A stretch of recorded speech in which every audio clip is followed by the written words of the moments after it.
মোদের গর্ব মোদের আশা, আমরি বাংলা ভাষা। শুক্রবার 21শে ফেব্রুয়ারি আন্তর্জাতিক মাতৃভাষা দিবস উদযাপনে বাংলা ভাষার প্রতি এমনই আবেগের ছবি ফুটে উঠল মালদায়। নানান বর্ণময় অনুষ্ঠানের মাধ্যমে দিনটি পালিত হল যথাযোগ্য মর্যাদায়। 1947 সালে দ্বিজাতি তত্ত্বের ভিত্তিতে ভারত ভাগ হয়, সৃষ্টি হয় নতুন দুটো দেশের, যার নাম ভারত ও পাকিস্তান। পাকিস্তান দুটো অংশে বিভক্ত হয়, পূর্ব পাকিস্তান ও পশ্চিম পাকিস্তান। 1948 সালে উর্দুকে পাকিস্তানের একমাত্র রাষ্ট্রভাষা হিসাবে স্বীকৃতি দিলে পূর্ব পাকিস্তানে বসবাসকারী বাংলাভাষী সাধারণ জনগণের মধ্যে তীব্র ক্ষোভ ও বিদ্রূপ প্রতিক্রিয়া সৃষ্টি হয়। প্রতিবাদে গর্জে ওঠেন পূর্ব পাকিস্তানের বাংলাভাষীরা। 1952 সালের 21শে ফেব্রুয়ারি ঢাকা বিশ্ববিদ্যালয়ের বহু সংখ্যক ছাত্র ও প্রগতিশীল কিছু রাজনৈতিক কর্মী মিলে মিছিল শুরু করেন। 144 ধারা অবমাননার অজুহাতে পাকিস্তান প্রশাসন আন্দোলনকারীদের ওপর গুলি বর্ষণ করে। ঢাকার রাজপথ আন্দোলনকারীদের রক্তে রঞ্জিত হয়ে ওঠে। মাতৃভাষার স্বীকৃতি আদায়ে নেমে রফিক সালাম, বরকত সহ আরও অনেকেই শহীদ হন। পরে 1956 সালে সংবিধান পরিবর্তন করে বাংলা ভাষাকে অন্যতম রাষ্ট্রভাষা হিসাবে স্বীকৃতি প্রদান করে পাকিস্তান সরকার। আর এই 21শে ফেব্রুয়ারিকে সামনে রেখেই ইউনেস্কো 1999 সালের দিনটিকে আন্তর্জাতিক মাতৃভাষা দিবস হিসাবে ঘোষণা করে। সেই থেকে 21শে ফেব্রুয়ারি প্রতি বছর পালিত হয়ে আসছে আন্তর্জাতিক মাতৃভাষা দিবস। তাই শুক্রবার মালদা শিল্পী সংসদের উদ্যোগে যথাযোগ্য মর্যাদায় আন্তর্জাতিক মাতৃভাষা দিবস উদযাপন করা হয়। এ উপলক্ষে প্রথমে মালদা শিল্পী সংসদের সদস্যরা মাতৃভাষা বাংলার প্রতি আবেগ ভালোবাসা তুলে ধরে শহরের পথ পরিক্রমা করে। পথ পরিক্রমা শেষে মালদার উঠোন সংলগ্ন নজরুল মূর্তির পাদদেশে সমবেত হন।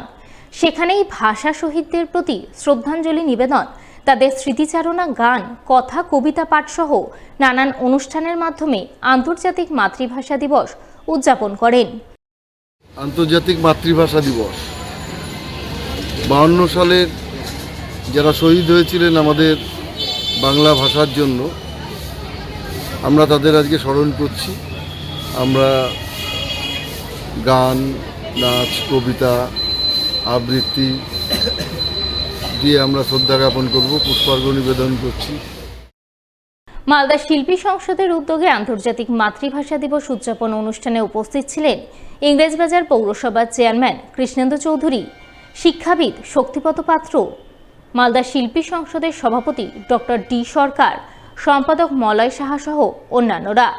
তারা ভাষা শহীদদের স্মরণ করে তাদের স্মৃতিতে শ্রদ্ধাঞ্জলি নিবেদন করেন, তাদের স্মৃতিচারণার অংশ নেন।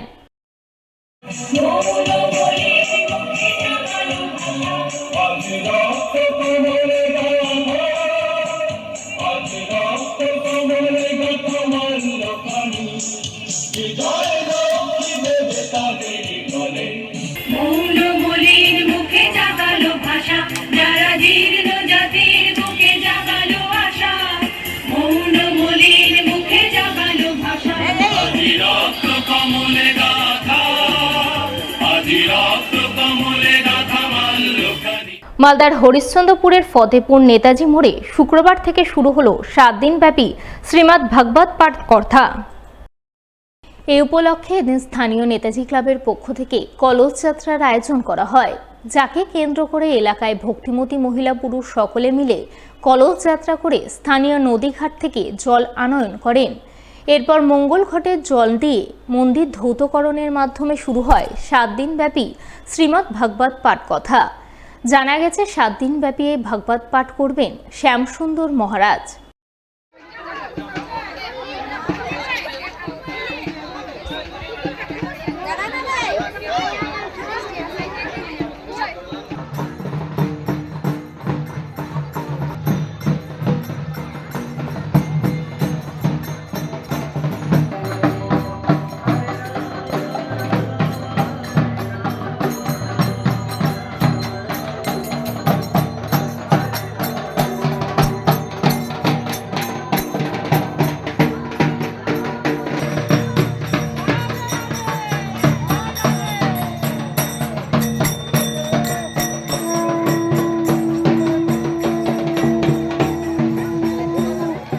মাঘী পূর্ণিমা উপলক্ষে মালদার গাজলের অলতর কেষ্টপুর এলাকায় কুণ্ডেশ্বরী মহাশ্মশানে আয়োজিত শ্মশানকালী পুজো ও 9 দিন ব্যাপী মেলা শেষ হল বৃহস্পতিবার।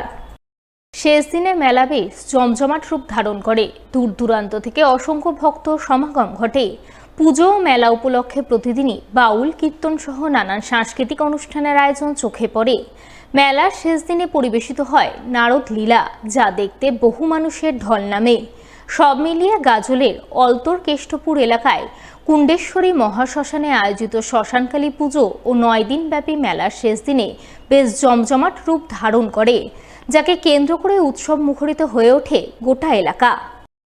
মালদা জেলার গাজল থানা রানীগঞ্জ 2 গ্রাম পঞ্চায়েতের অন্তর্গত এটা অলতর 1 নম্বর ব্রিজ কুণ্ডেশ্বরী মহাশ্মশানকালী মেলা উপলক্ষে একটা মেলা বসেছে। এটা মাঘী পূর্ণিমার চতুর্দশীতে মায়ের পুজো হয় এবং পূর্ণিমার পুণ্যলগ্নে গঙ্গা পূজা এবং তারপরে গঙ্গা স্নান এবং তার পরবর্তীতে এই 9 দিন ধরে এটা মেলা বসেছিল। আজকে তার শেষ দিন। বিগত 12 তারিখে এই মেলাটা শুরু হয়েছে এবং আজকে এই মেলা প্রবল উদ্দীপনার মধ্যে দিয়ে আজকে মেলা শেষ হচ্ছে।